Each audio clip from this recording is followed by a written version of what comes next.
नमस्कार दोस्तों। मेरा नाम कुलभूषण मोंगा है और आपका मेरे YouTube चैनल पे स्वागत है। पिछली वीडियो में हमने एक केस डिस्कस किया था जिसमें हमने ये देखा था केपी एस्ट्रोलॉजी के जो फंडामेंटल हैं उनको लगाकर कि मैरिज होगी या नहीं होगी। तो हमने जो उस वीडियो में देखा था उसी केस को आगे बढ़ाते हुए हमारी ये वाली वीडियो केस 2 समझिए कि हमने इसमें सारी वो चीज़ें लेने की कोशिश की हैं। मैरिज होगी कि नहीं होगी, मैरिज होगी तो कौन कौन से कम्बिनेशन बनेंगे, कौन कौन सी इक्वेशंस बनेंगी, और वो सारे डाटा भी आपके सामने इस वीडियो में रखा जाएगा कि हमने जो एक्चुअल डाटा का कैलकुलेशन किया है, जिसकी मैरिज नहीं हुई हुई उसी का एक्चुअल डाटा लिया गया है। तो चलिए शुरू करते हैं आज की वीडियो का आगाज़। ये आपके सामने जो कुंडली है वो एक मेल की है और उसकी डेट ऑफ बर्थ है 3 मई 1979 और सुबह का टाइम है 00:33, यानी कि 2 की रात बीत चुकी थी और तीसरी रात शुरू हो गई थी 12 बजे के बाद। तीसरा दिन शुरू हो गया था, रादर 3 मई का जो दिन था वो शुरू हो गया। जगह है वो है हैदराबाद और लॉन्गिट्यूड लैटिट्यूड भी दिखाए गए हैं। अगर किसी सॉफ्टवेयर में वो ना हो तो ये लॉन्गिट्यूड और लैटिट्यूड डाल के आप इस कुंडली को बना सकते हैं। जो आज का क्वेश्चन है वो है मैरिज के डाटा के अकॉर्डिंगली। और कुछ लोगों ने कमेंट किया था क्लास में, जो ऑनलाइन क्लास होती है प्लस वर्ड्स जो यूट्यूब पे है, कि थोड़ा सा हाउसेस के बारे में थोड़ा डिटेल में बताया जाए। तो आपके सामने मैंने मैरिज के लिए लिखा है, जो ग्रुप ऑफ हाउसेस होते हैं वो 7, 2, 11 स्पेसिफिकली मैंने सीक्वेंस जो है सॉफ्टवेयर से हट के लिखी है। सॉफ्टवेयर में सीक्वेंस होती है जो छोटी अ, होती है डिजिट, उसको पहले लेते हैं और बड़ी डिजिट को उसके बाद लेते हैं। परंतु जब हम प्रैक्टिकल कर रहे हैं तो इसमें 7 को पहले लिया है। मुख्य भाव मैरिज का 7वां ही है और जो 2 और 11 है वो सपोर्टर्स हैं। 7वां भाव मेन भाव है किसी भी मैरिज को या रिलेशनशिप को जिसको कंटिन्यू होना है उसके बारे में जानने के लिए। ये सिर्फ मैरिज का नहीं है, कोई भी हमने पार्टनरशिप करनी है, बिजनेस में पार्टनरशिप करनी है, किसी भी तरह की पार्टनरशिप करनी है, किसी के साथ हमने मिल के काम करना है। अगर पार्टनरशिप नहीं करना चाहते, अगर मिल के काम करना चाहते हैं, फॉरेन किसी कंपनी के साथ मिल के काम करना चाहते हैं, तब भी 7वां घर मेन हाउस होता है, मुख्य भाव होता है, और 2 और 11 उसके सपोर्टिंग भाव होते हैं, उसको सहायक भाव कहते हैं। और अगर हम डिनायल की लें, ये मैरिज लिखा है उसी तरह से ये पार्टनरशिप का भी हो सकता है, किसी के साथ मिलके काम करने का भी हो सकता है। तो उसके लिए जो होते हैं वो मेनली भाव, जब आज तक आपने किताबों में पढ़ा होगा, वो लिखे होते हैं, वो हैं 1, 6, 10। परंतु मैं आपको एक भाव बात यहाँ पे क्लियर करना चाहता हूँ। प्रैक्टिकली ये देखा गया है, किताबों में जो लिखा होता है कई बार वो इतना इफ़ेक्टिव नहीं होता। अगर आपका एक्सपीरियंस है, आपने कुंडलियाँ देखी हैं, एनालाइज की हैं, उनमें से जो तथ्य बाहर निकलते हैं उसी के आधार पे ये निकलता है कि 1, 6, 10 से ज़्यादा जो नेगेटिव भाव हैं वो 4, 6, 10 हैं। रीज़न मैंने ऑलरेडी एक प्रीवियस वीडियो में दे दिया था, परंतु आपको यहाँ पे एक 4 का मीनिंग बता देता हूँ क्यों लिया गया है। एक लॉजिकल सिस्टम से चलते हैं और उसमें 6, 2, 11 का 12वां भाव ले लेते हैं, वो नेगेटिव होता है। हर एक भाव का 12वां भाव उसका नेगेटिव होता है। तो 7 का 6 हो गया, एक जो है वो 2 का 12वां हो गया, 11 का भाव हो गया 10वां, 12वां। परंतु अगर हम 6 10 के साथ 4 लेते हैं तो 4 का महत्व क्या है? 4 सातवें से 10वां है। ये कैलकुलेट जो लोग कर सकते हैं। सातवां जो हमारा अपोजिट पार्टनर है या हमारी वाइफ है या हस्बैंड है या जिसके साथ हमने मिलके काम करना है, उसका 10वां है। तो उसका जो 11वां होता है वो तीसरा होता है। तो उसने ही हमसे मिलके काम नहीं करना या उसने ही हमारे साथ मैरिज नहीं करनी, तो मैरिज कैसे पॉसिबल होगी? तो ये लॉजिक है। अगर समझ आ गया तो आप लोगों को ठीक है, नहीं तो आप इसको ध्यान से समझिए, तो धीरे धीरे ये आपको समझ आ जाएगा। चलिए अब हम इस जो कुंडली का शुरुआत की थी उसको आगे बढ़ाते हैं।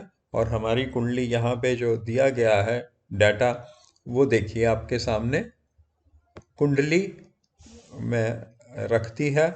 ये लगन चार्ट और चलित चार्ट, चलित चार्ट भी हम यूज करते हैं। भाव इक्वल के लिए भी कुछ लोग इसको यूज करते हैं, परंतु ये जो सॉफ्टवेयर से लिया गया है, ये बहुत अच्छे सॉफ्टवेयर से लिया गया है। और इसमें वो प्लैनेट बदल जाते हैं जो उस घर में अपने आप को उस डिग्री के बराबर, ये डिग्री वगैरह का जो कॉन्सेप्ट है वो मैं आपको फिर कभी बताऊंगा।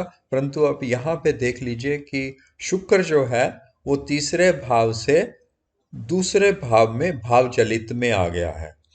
और जो हमारा सूर्य था वो हमारा चौथे भाव से यहाँ पे, देखिए सूर्य चौथे भाव में है लगन कुंडली में, और इस भाव में वो यहाँ पे है।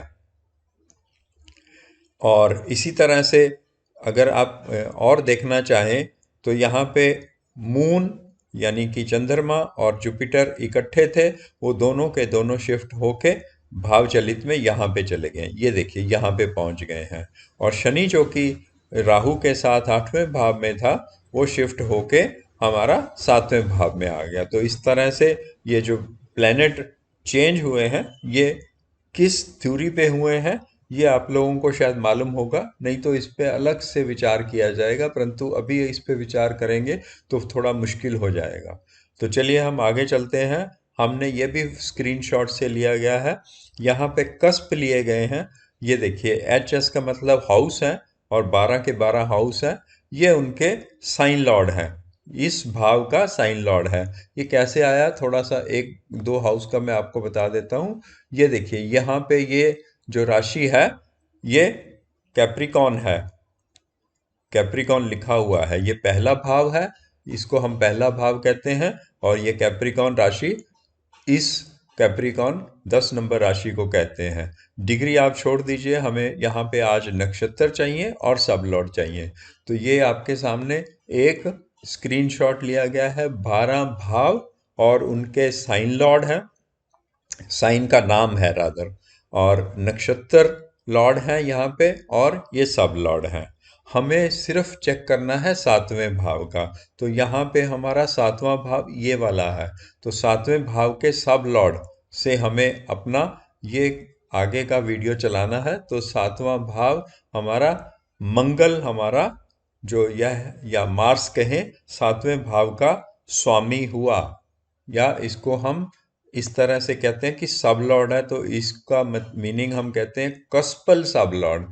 ये देखिए, सो हमारा यहाँ पे इस पेज पे जब हम पहुँचते हैं तो यहाँ देखते हैं, सो आवर कस्पल सब लॉर्ड CSL कस्पल सब लॉर्ड इज मार्स। नाउ हम मार्स का नक्षत्र चेक करेंगे। पिछली वीडियो में भी जब ऑनलाइन क्लास हुई तो कुछ लोगों को कुछ डाउट था, तो मैं यहाँ पे बिल्कुल क्लियर करना चाहता हूँ। कस्पल सबलॉर्ड मंगल का नक्षत्र हमने देखना है, वो है मार्स का जो नक्षत्र लॉर्ड है वो है मरकरी, और सब लॉर्ड है जुपिटर। ये कैसे आया, ये आप अगर यहाँ पे जाएंगे तो यहाँ पे आपको मैं दूसरे ये रहा आपके सामने प्लैनेटरी पोजीशन। सो यहाँ पे मार्स है, तो मार्स का देखिए नक्षत्र स्वामी क्या है, मरकरी यानी कि बुध, और सब लॉर्ड है जुपिटर। यही चीज मैंने इसी चार्ट से यहाँ पे लिखी है। अब आपके सामने, अब आपको क्लियर हो रहा होगा बिल्कुल। अब दोनों चीज़ें सामने सामने है, चार्ट और जो मैंने लिखा हुआ है वो भी सामने सामने है। तो अब हम थोड़ा सा इसकी इक्वेशन की तरफ भी चलते हैं, थोड़ा सा मैं आपको क्लियर कर दूं। अब आपको शायद बिल्कुल क्लियर हो रहा है। मार्स जो है, मंगल जो है, उसका नक्षत्र स्वामी मरकरी है और सबलॉर्ड जुपिटर है। ये देखिए, नक्षत्र स्वामी मार्स का मरकरी लिखा हुआ है और मार्स का ही सबलॉर्ड जुपिटर है। और इसके बाद हमने इसकी बनाई इक्वेशन। हम जो मार्स CSL लिया था उसको हम इक्वेशन में लिखते हुए प्लेनेट लिख लेते हैं, ताकि हमें 2 बार सबलॉर्ड ना बोलना पड़े। तो वो हो गया हमारा प्लेनेट। एक्चुअली ये 7वें का कस्पल सबलॉर्ड है। ठीक है जी। और इसकी इक्वेशन बनाई हमने 3 4 11। ये इक्वेशन किस टेबल से ली वो अभी मैं आपको दिखाता हूँ। और स्टार लॉर्ड हमारा जो मरकरी था, ये वाला मरकरी था, इसकी इक्वेशन बनी 3 6 9। इसी तरह से जो हमारा सब लॉर्ड जुपिटर था उसकी इक्वेशन बनी 3 6 12। तो ये कहाँ से बनी इक्वेशन, कौन से टेबल से बनी? उसके लिए आपको इस टेबल पे जाना पड़ेगा जिसमें लिखा हुआ है table number 5, showing equation of planet, star and सब लॉर्ड। तो ये मैंने स्पेसिफिकली प्लैनेट वर्ड यूज़ किया यहाँ पे, स्टार लॉर्ड और सब लॉर्ड। तो यहाँ पे आपकी इक्वेशन जुपिटर की वहाँ पे दिखाई गई है 6 3 6 12। और अगर पूरी की पूरी इक्वेशन आप इसी से ही लेना चाहते हैं तो सिर्फ इसी को देख लीजिए। मार्स का ये हमारा नक्षत्र लॉर्ड लिखा होता है, ये सब लॉर्ड। तो पूरी इक्वेशन मार्स प्लैनेट से ले लीजिए, प्लैनेट के नीचे उसका स्टार लॉर्ड होता है और उसके नीचे उसका सब लॉर्ड होता है। अलग अलग जगह यहाँ से जुपिटर और यहाँ से मरकरी लेने की जगह पे आपको ये तीनों चीज़ें इस सॉफ्टवेयर में यहाँ से मिल जाती हैं। तो आपकी इक्वेशंस जो बनी वो हैं 3 4 11। और स्टार लॉर्ड की बनी 3 6 9। और जो हमारा सब लॉर्ड जुपिटर था उसकी बनी 3 6 12। तो इस केस में प्लेनेट को ही सिर्फ 11 नंबर मिला है, जो शादी का सपोर्टिंग हाउस है, सहायक है। दूसरा भाव और 7वां भाव कहीं नजर नहीं आ रहा। तो इसको हम कह सकते हैं कि इस कुंडली में इस इंसान के लिए शादी नहीं हो सकती, शादी विल नॉट टेक प्लेस। यहाँ पे स्पेस डाल दीजिए तो ये इंग्लिश भी ठीक हो जाएगी। तो यहाँ पे हो गया कि इसकी शादी नहीं हो सकती।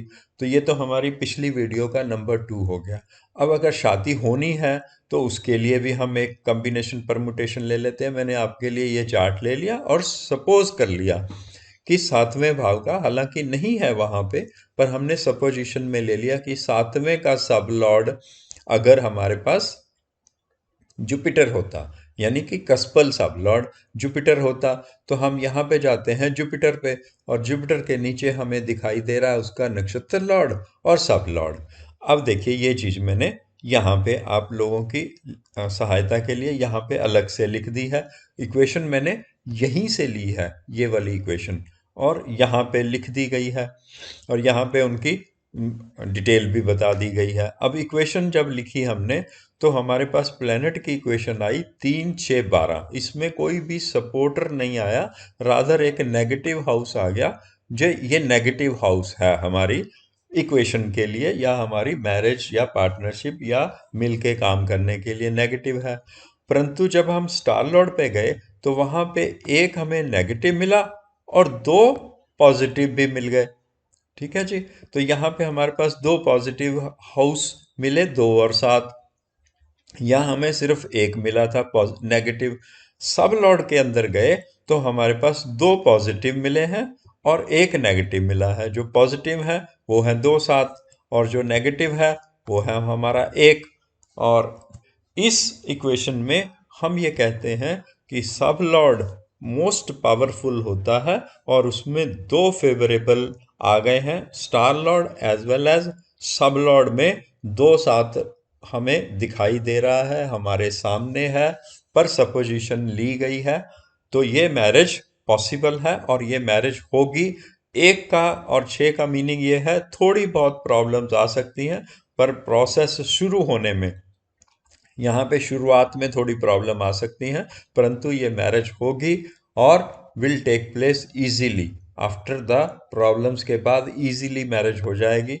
तो अब हम कुछ और केसेस भी डिस्कस कर लेते हैं, क्योंकि हम चाहते हैं कि किसी तरीके से सपोजिशन ले ली जाए। और तो ये हमने चलित कुंडली, साथ में लगन कुंडली, और फिर से वो प्लेनेट की इक्वेशंस सामने कर लिया। सपोज ये हमारे सामने इस तरह से है। अब हमने सपोजिशन एक और ली है कि हमारे पास अगर सेवंथ कस्पल लॉर्ड सब लॉर्ड राहु होता तो क्या होता। तो यहाँ पे देखिए, इस जगह पे यहाँ से हमने ये इक्वेशन उठा ली है। 3, 5, 6, 9 हमारे पास राहु, जिसको हमने कस्पल सब लॉर्ड माना, उसको हमने फिर से वही प्लेनेट कहा, और उसके स्टार को स्टार लॉर्ड कहिए या स्टार कहिए, एक ही चीज़ है। अगर आप लोगों को स्टार लॉर्ड लिखना है तो यहाँ मैं लिख देता हूँ स्टार लॉर्ड। मरकरी की इक्वेशन बन गई 1, 4, 11, और सब लॉर्ड जो कि हमारा यहाँ पे सब लॉर्ड है मून, तो यहाँ पे हम लिखते हैं मून, MOON मून। और इसकी जो इक्वेशन मिली वो हमें 7 नंबर मिला। सो अब मैरिज होगी और 100% होगी। अब इसीलिए मैंने स्पेसिफिक केस लिया था कि अगर हमारे यहाँ पे इक्वेशन में 6 आया है नेगेटिव, ये नेगेटिव है, परंतु पॉजिटिव कोई भी नहीं है। यहाँ पे हमारे पास 11 एक पॉजिटिव आया है और 2 नेगेटिव भी आए हैं, इसीलिए स्पेसिफिक कह रहा हूँ इसको। एक पॉजिटिव है और 2 नेगेटिव है। यहाँ पे अकेला आया, पर वो मेन हाउस आया, वही शादी के लिए हमारा सबसे महत्वपूर्ण हाउस है, वो सब लॉर्ड में आ गया। तो ये मैरिज निश्चित ही होगी। अब एक और बात यहाँ समझ लीजिए, जहाँ 6 आया और उसका भी 12वां तो हमारे पास मिल गया ना। यहाँ पे देखिए, ये 6 को निगेट कर दिया 5 ने, और यहाँ पे जब आपके पास 4 आया, यहाँ पे देखिए 4 आया हुआ है, तो 4 को हमारे इस 3 ने भी निगेट कर दिया। तो हमारा 6 और 4 तो वैसे ही निगेट हो गए। ओनली नेगेटिव हाउस हमारे पास एक ही रहा, वो है 1। हमारा चौथा कट गया तीसरे से, छठा कट गया 5वें से। हमारे पास जो पॉजिटिव हाउस आए वो है 11 स्टार लॉर्ड में, और 7 आया हमारा सब लॉर्ड में। इस बात को समझ लीजिए। अगर नहीं समझ आता तो ऑनलाइन क्लास अब शाम को जब 8:30 बजे होगी तो उसमें हम डिस्कस कर लेंगे। मेरे हिसाब से आप लोगों को ये इजीली समझ आ गया होगा। इसी को आगे चलाते हुए मैं एक और भी केस यहाँ पे लिखा हुआ है, तो उसको भी डिस्कस कर लेते हैं। एक और केस हम कर लेते हैं। सपोज करिए हमारे पास प्लेनेट, जो मैंने पहले कटने वाला है उसके लिए स्पेसिफिक रीज़न लिखा है ये और केस बनाया है। सपोज करिए हमारे प्लेनेट की इक्वेशन, यानी कि कस्पल सब लॉर्ड ऑफ सेवंथ की इक्वेशन बने 2, 3, 5, 8 और 10, मान लेते हैं हम, ऐसा कभी बन सकती है। और हमारे स्टार की या स्टार लॉर्ड की कोई कंफ्यूजन ना हो तो स्टार लॉर्ड लिख देता हूँ। स्टार लॉर्ड की 2, 3, 5, 6, 9 बने, परंतु सब लॉर्ड की इक्वेशन बने 2, 4, 6, 7, 9, 11। तो इस केस को एनालाइज करिए। जब भी हमारे पास 6 आया, यहाँ पे एक 6 यहाँ पे आया, एक 6 हमारे पास यहाँ पे आया, इन दोनों को नेगेट कर दिया इस 5 ने, और फिर इसको नेगेट कर दिया इस 5 ने। तो 6 वाले दोनों तो अपने आप ही नलीफाई हो गए, क्योंकि उनका 12वां था। ठीक है जी। अब हमारे पास जो 10 आया है यहाँ पे एक नेगेशन का, तो उसको एक नेगेशन को 10 को नेगेट करने के लिए एक 9 यहाँ पे भी है हमारे पास, और एक यहाँ पे भी है। तो ये 10 को भी नलीफाइड करने की ताकत है 9 में। जो 11 है उसको भी थोड़ा नेगेटिविटी मिली इस 10 से, ये जो हमारा 10 है। परंतु हमारे पास प्लेनेट में 2 है, और फिर हमारा स्टार लॉर्ड में भी 2 है, और यहाँ पे 2 भी है, 7 भी है, 11 भी है। ये देखिए 2 है मेन हाउस हमारा, 7 भी है, ये जो 7 मेन हाउस है वो भी है, और सपोर्टिंग हाउस 11 भी है और 2 भी है। तो इस वजह से हमने ये स्पेसिफिक इक्वेशन ली गई है, और ये जो नीचे लिखा गया है उसको आप पढ़ लीजिए, मैंने हिंदी में या मिक्स लैंग्वेज में आपको एक्सप्लेन कर दिया है। तो आज का विषय यही था, और इसमें मैंने और कई चीज़ें आपको बताई हैं, ओनली जो केपी एस्ट्रोलॉजी में मेनली लोग यूज़ करते हैं, उसके अलावा ये चीज़ें भी आप ध्यान से देखिए। इस तरह से आज हमारी क्लास का विषय डिसाइड हो गया। अब हम ऑनलाइन क्लास में 8:30 बजे मिलेंगे। Good luck everyone. Thank you and bye.